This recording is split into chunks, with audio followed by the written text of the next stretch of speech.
Welcome to the Foundation's Conversations at Home. I'm Jenelle Riley from Variety. The Foundation has set up a COVID relief fund in order to support thousands of union performers who are going through tough times. Since March, thanks to your donations, the Foundation has given over $6.5 million in emergency aid to more than 7,000 performers and their families. If you are a SAG-AFTRA member and you need help, please ask. And if you can help, please give. Information can be found in the description of this video. Thank you so much for your support. And now, without further ado, it is my pleasure to introduce Catherine Zeta-Jones. Thank you so much for being here. Thank you so much for having me. It's my absolute pleasure.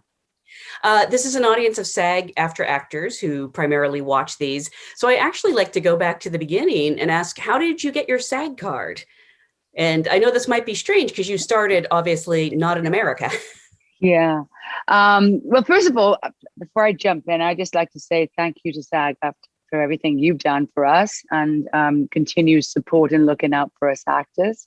And to my fellow actors, after this really unprecedented year, we're all in this together, but it's a support mechanism that we really truly need right now at this particular moment in our lives. And the camaraderie and bond that we actors have is so steadfast, and then to have a union that have got our back is very, very important. And in times of need is when we need each other most. So when did I get my Screen Actors Guild card? Well, it goes down in my bucket of the Willy Wonka cards of my life. When my golden ticket was like really close and then in the palm of my hand.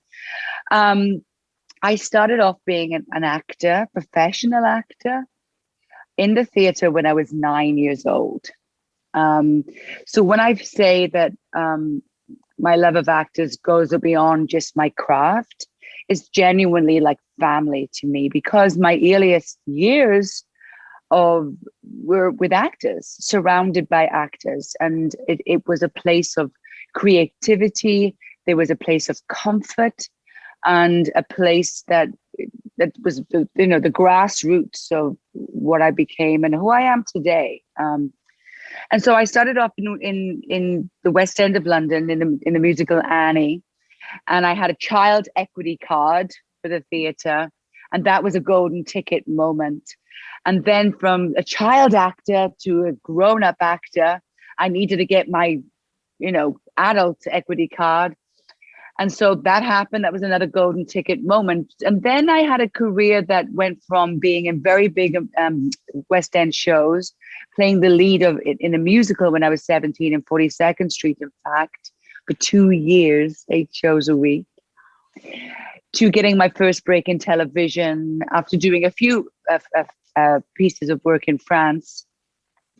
But I did a television piece in Britain that became a name to a face, I guess, became known, I suppose, to the general public, not just the theatre world in London. But I did have when I started off, television and film was not even, for me, part of my outlook. I mean, it didn't even cross my mind. For me, it was from Wales going to London to be in the theatre. Even Broadway theatre was like an untouchable. It was across the pond. It's what other people do. But I knew I had to get out of Wales. I love my country, but it wasn't. I needed to get up to the big city, get up into the big city very young, 16, 17. And I fulfilled a dream of playing a lead in a musical. But aspirations were always, after I did my television show in Britain, I wanted to give America a shot. And being a Brit, it's not, you just can't, get on a plane and just arrive. Everything has to be a little bit more planned. And I did a movie that was an American production, but it was not shot in America except for 2 days at Universal Studios. So I got a visa, and they gave it for me for 6 months. I could stay in America.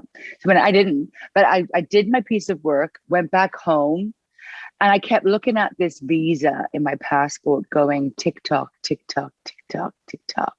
I didn't have a boyfriend. I had 2 cats. That was my only reason for staying, with my 2 cats. What am I going to do with my 2 cats? So I gave my 2 cats to my mom. She looked after them. I sold my house. I sold my car. Meanwhile, I was known from a very successful television series in Britain at this time, but being thrown into the public eye, all my hard work as an actor of working on my craft, of putting in the hours, 8 shows a week, touring the country for 9 months at a time. All of a sudden I was getting photographed coming outside my door and, you know, quirky peekaboo bikini shots of me at the beach. And it was all becoming a little fuzzy, you know, and the body of work that all these people now after my TV show had seen didn't really justify the hard work and grind and passion since I was a 9-year-old wee bairn, wee child, you know.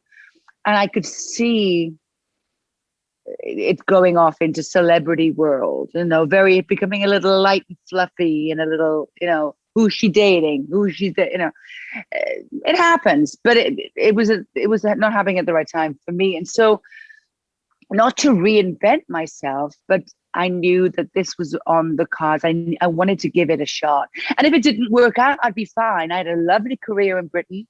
I love my love for the theatre. I can be any age in the theatre. You know, some of my greatest roles to come are to be in the theatre, I'm sure. So I had some months left on this visa. So I sold everything. I didn't sell my cats. My mom got my cats. And I jumped on a plane and I came up to America. And it was a time of very interesting time because I was so well known. I was really well known at the time in Britain. But to come and go for castings, and they asked me what I've done, you know, and as opposed to going, really? Well, if I got off a plane in Britain right now, there'd be paparazzi everywhere, and I'm really well. I took it as a very humbling, centering, new beginning, new me. Nobody knows me here. Be whatever I want, you know, kind of moment. I guess I was, if I was able to talk to you direct, somebody would shout from the audience, "How old were you then?" And I had to work back from Zorro. So I was 27. I guess I was about 20, 25, 26, maybe 26, maybe 25, 26. And I gave it a go. I had an agent, so I was nurturing that relationship. I got myself a press agent who is still with me to this very day. Really? Yeah. And I think the reason why I thought about a press agent was because of my career back home. You know, I wasn't coming off the train like, you know, a Judy Garland movie, going to the big city. You know, I had a career back there. And so I need someone to merge, you know, someone to merge what my life. I wasn't leaving and discarding my world, my family, my career back there, but this was my chance. And so, this is a very long-winded, how did I get my Screen Actors Guide? But I'm coming to it. So there I was, like, what have you done? Well, and so I was driving on the opposite side of the road. This is the days before GPS. I was in the valley, not knowing where I'm going. I put little pieces of paper on the dash, directions to Warner Studios. It took my whole day before the Thomas Guide. You know, it was like a performance for a 5 meet and greet at the casting director's office, which each one I did made a difference in my career subsequently. It's worth turning up, kids. It's just keep turning up. They get sick of you and they'll just give you the job in the end, you know. That's been my philosophy for a long time. When I was in the chorus, I was a chorus girl. Like, you don't think I'm pretty enough? Let me just get to the local bathroom and I'll do a bit more makeup and I'll stand in line again and be pretty. What do you want me to be? Pretty, sad, happy? I can be whatever you want me to be. So anyway, bang, bingo. I get cast in the TV version of Titanic. Now, let me tell you something. The movie version is going on, right? And that's Leonardo DiCaprio, one of my peers from Britain, Katie Winslet. It ain't like the biggest career leap for me, but I got to work with some amazing actors. And that for me was like, okay, so it's not the James Cameron version, but I want to do this because I want to work with Ava Maria Saint. I want to work with, it goes on, a lot of great people. And then, so I had to get a Screen Actors Guild card. And so I was like, great.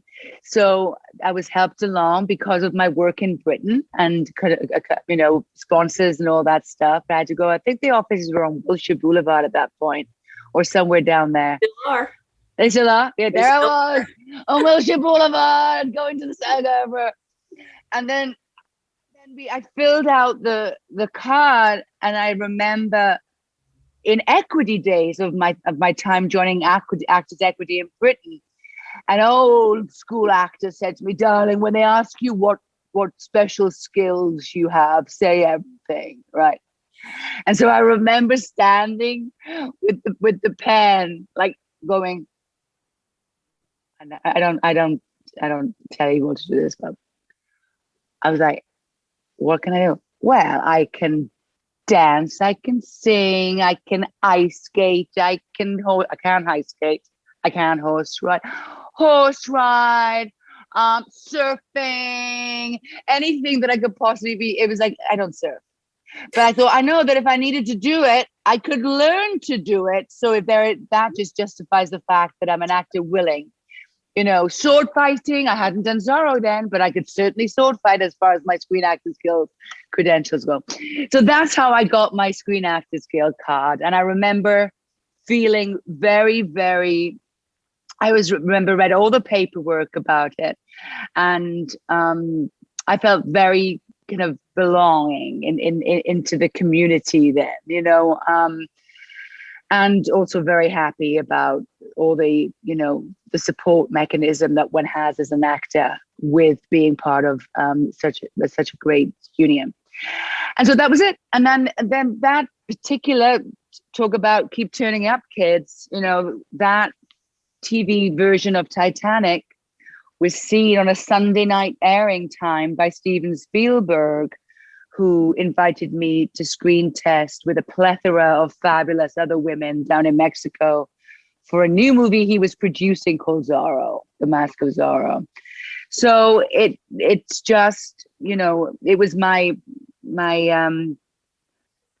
you know, it's a fearlessness which I feel that, you know, it sounds like a fairy tale story now. Oh boy, isn't that cool? But I must say, like all actors, it was a very vulnerable time. You know, it was, you know, coming with a dream is an exciting prospect, you know, and it doesn't necessarily always turn out that as good as, you know, as it can.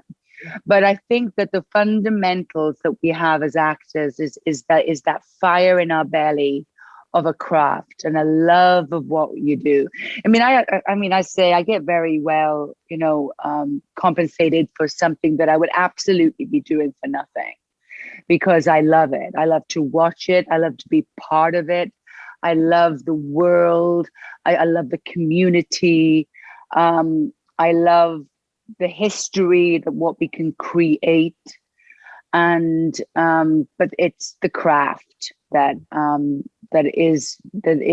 has always been to me the reason why I keep sticking around, you know, and it was the craft that made me. I wasn't advised, but it was an inherent feeling of, you know, being part of a world in Britain where tabloid journalism was at its peak. You know, all of a sudden it was, you know, it was just like nuts and crazy. And I wasn't financially able to put myself in an environment in which I could remove myself. Literally in my house in London, I bought my first house quite young, actually. I was really proud of that. I wish I kept it. It would have been worth a fortune now. Anyway, I opened it up. I opened my terrace house, classic little terrace house in London. Open it up. I'm on the street. I'm not in some grandiose estate with a long pebble driveway away. I woke up one morning and I was famous, and I didn't know what to do with that. Certainly couldn't afford it. I couldn't afford to, I never went on the tube or the bus ever since. But it was the fire in my belly for me to go, this is deviating away from what my path of my inspirations, of my Anthony Hopkins is from my hometown. He's a man, but in essence, so inspirational to me in many ways that he came from where I came from. He had a passion. There's no actors in his family. He had a passion. He pursued it. It took him on a journey to London. It took him on a journey to America, and that for me was like, I want that, and so I've never been one to keep it safe, because I would have just stayed in Britain and just chugged along quite nicely. But it was a big move. It was an emotional move to be here in the States on my own, knowing the waters, needing to prove that I could do an American accent, because it's like, what's the point of being a Welsh girl in LA, So I utilized my time when I was just waiting for the one casting call at Warner Brothers to listen to American accents, not just, I needed to work on a standard American accent like actors have to do a British, clean, received English.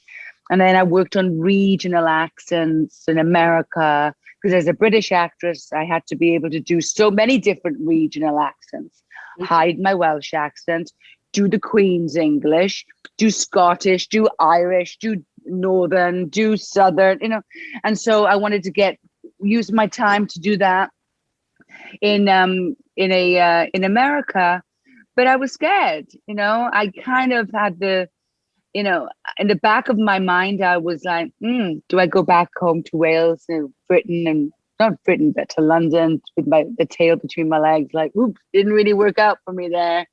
Remember me, I didn't want to do that, but I never wanted to be an old grand dame actress going, if only I'd gone to Hollywood, I would have been a star, darling.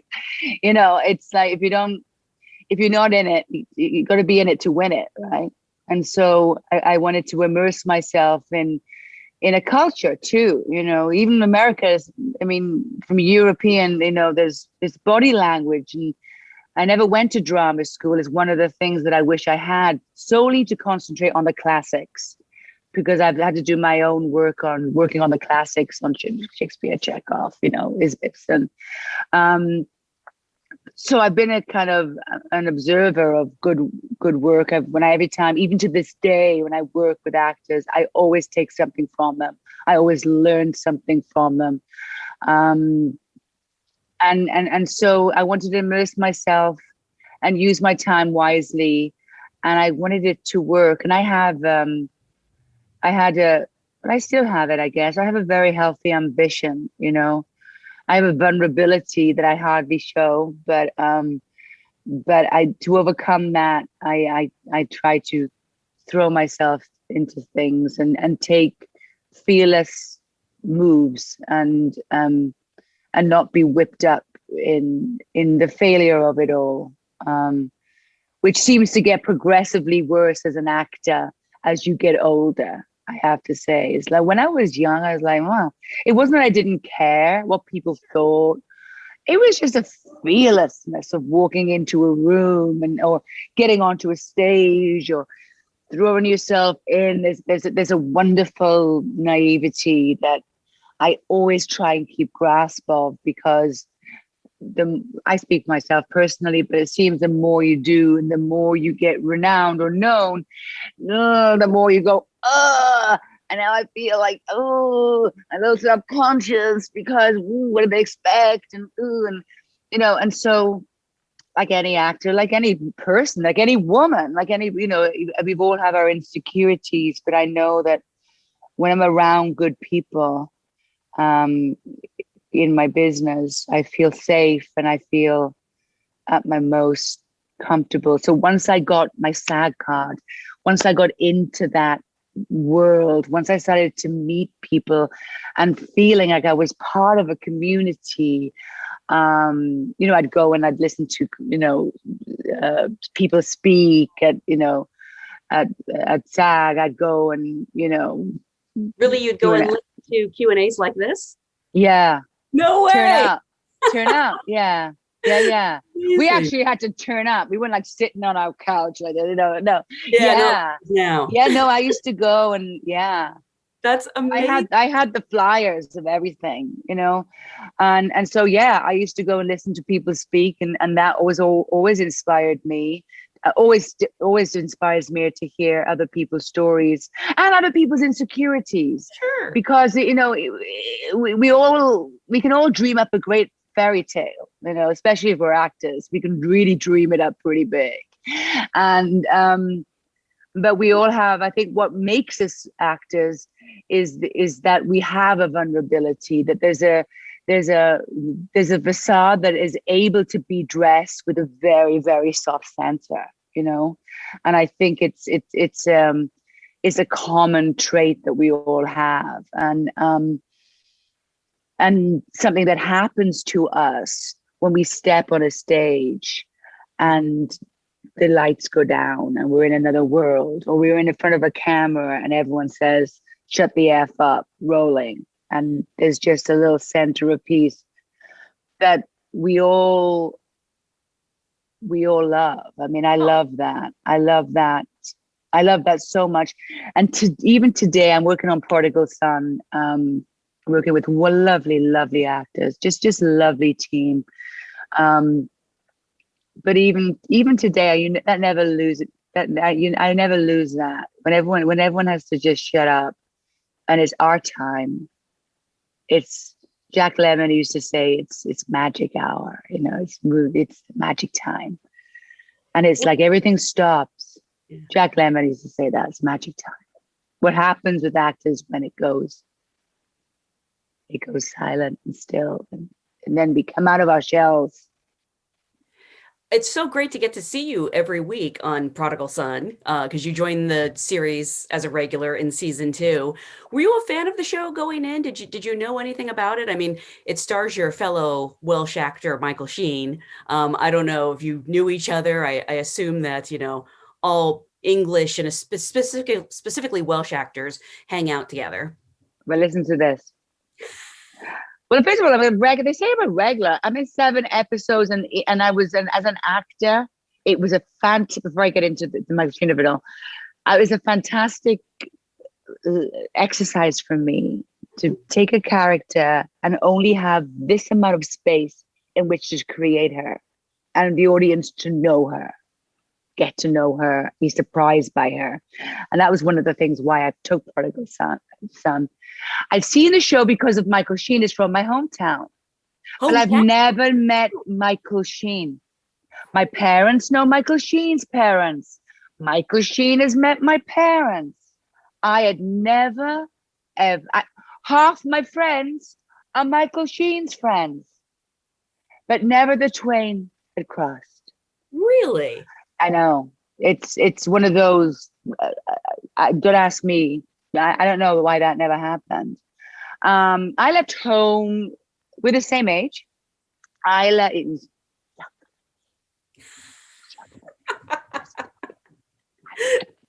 Oh, absolutely. He's younger than me. Don't tell anyone.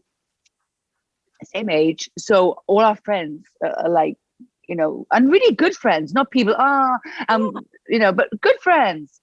But I went away to London so young, and I was schooled, with a tutor and a chaperone. Bye, mom. See you in 6 months. Go into the West End. Then I come back, and then he was in the Dylan Thomas, the great Dylan Thomas. It's from my son is called Dylan. Dylan Thomas. It's from my hometown too. So I was in the Dylan Thomas contemporary dance, and he was in the Dylan Thomas theatre. I wasn't in the theatre of Dylan Thomas as an actor, young actor, like theatre group, because I was in like 3 different amateur dramatic groups, like the Catholic one, the Gendros one, and the Swansea. So I was in 3 like at show every 4 months. So we never met.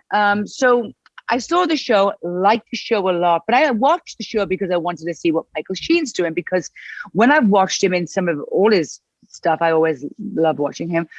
I always think to myself, I forget about the fact that we're literally like brother and sisters from different parents. We're that close. Where we come from is like a pimple on the map of the world. It's like I can throw my ball like to the end of the village, But so anyway, I watched it. I liked the show.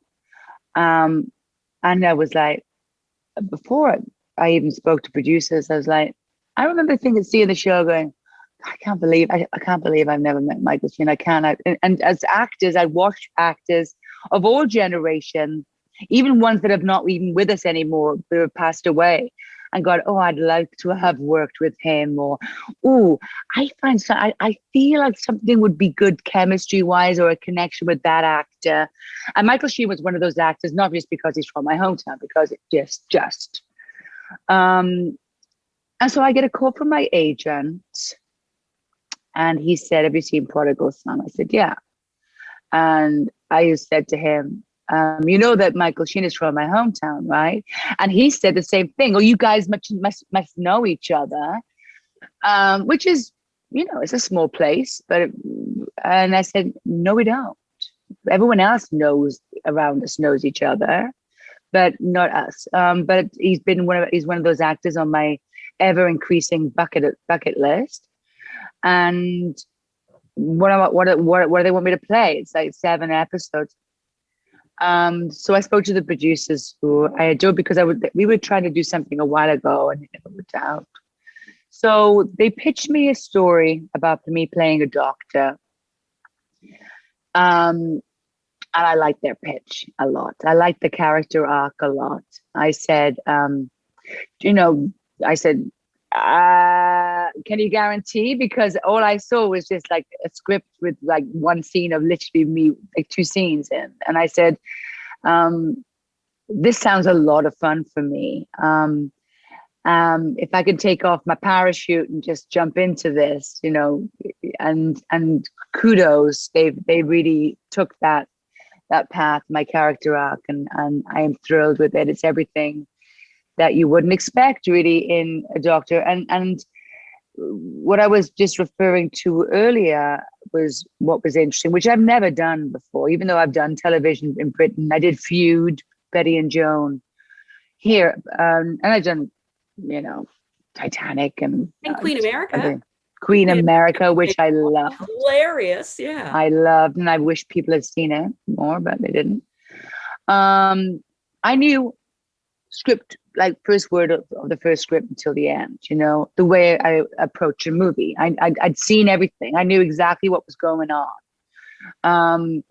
And on Feud, I was playing Olivia Havilland, and I kind of know what's going on. There's just that world that Ryan Murphy created was so fabulous, and then the food between Betty and Joan. But I knew what's going on.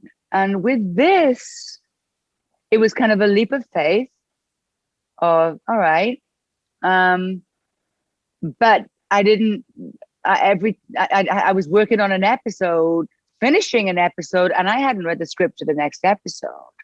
So as an actor, it was a very interesting exercise for me, which was kind of scary and fun and fabulous all at the same time, is that I kind of know where I'm going. I kind of know where I am. I've created my backstory.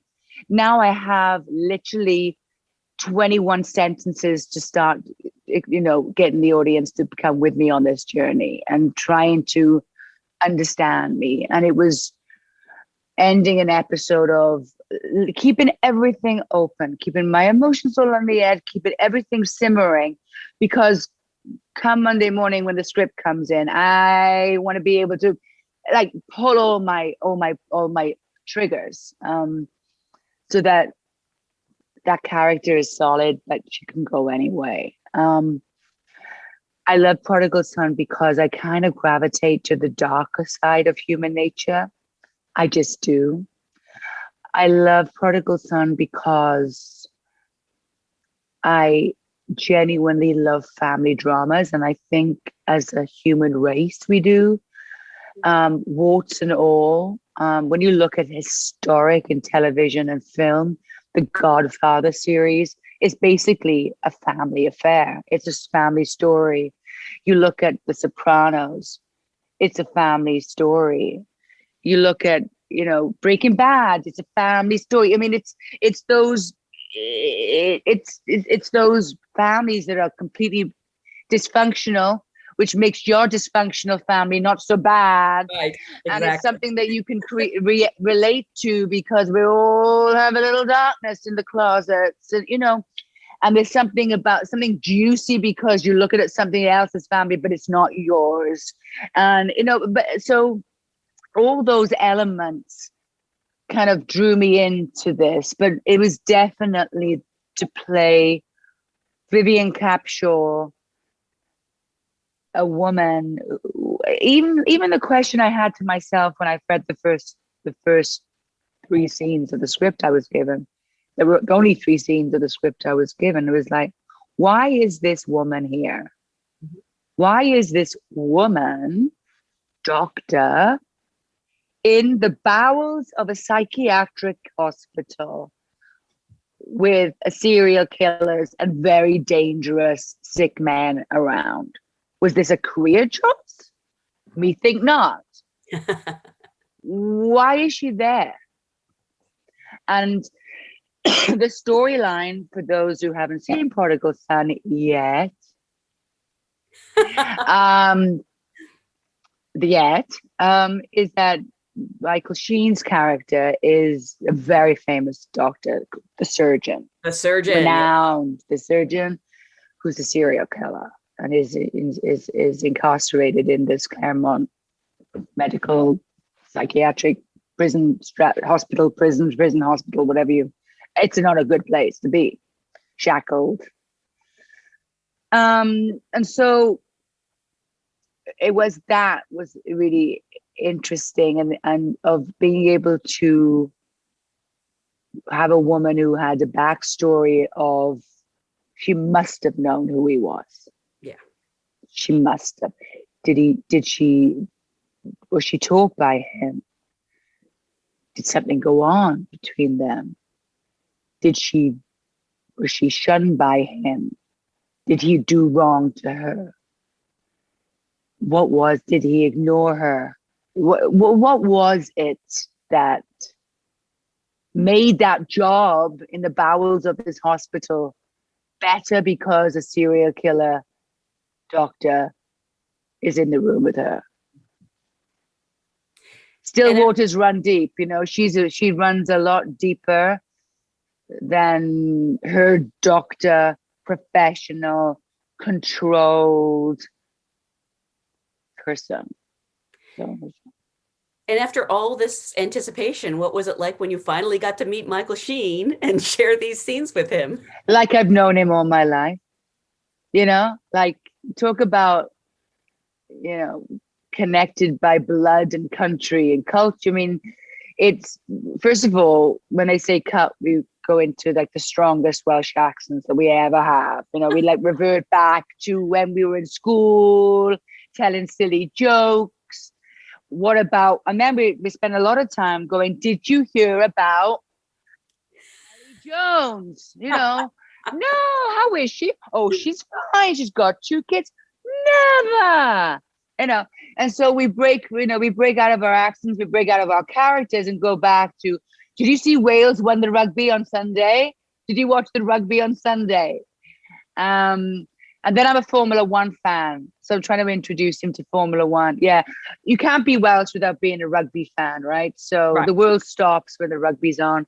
So we have that in common. But we just know so many people. We know so many people in our Welsh theatre acting community that he went to drama school with. That when I was in London, those people used to stay at my house on the weekends. They were at Guildford's or RADA, and they'd come over to me at the weekends, so it's 6 degrees of separation. So it was everything that I thought it was going to be. The one thing that's been a bit of a downer, I have to say, like, first of all, so blessed that I feel very safe whilst working on the set in COVID time. That not just me, because I'm the actor, I'm above the line, whatever people say these days, which I always hate, is that my crew we're all treated the same. It's a very, very, very good place to be in whilst we're in this unprecedented time. And so the one thing I do miss about this whole unprecedented year is that as actors, when they're setting up a shot, we kind of sit behind like our version of the water cooler. Yeah. And bitch and chat and talk and gossip and think and run lines, remember that? Run lines and think about the relationship and the character. I miss that because we all have to kind of go back to our own little rabbit holes whilst we wait for the crew to do their job, and then we go down and take off our masks and do our job. So I've missed that, but I do come off the set and I thank God every day. It's like, I love doing what I do. I just love it. I love being around people who like to do the same as what I like to do. I love watching people work. I like watching people's, the way they go about things. And it's great. It's great.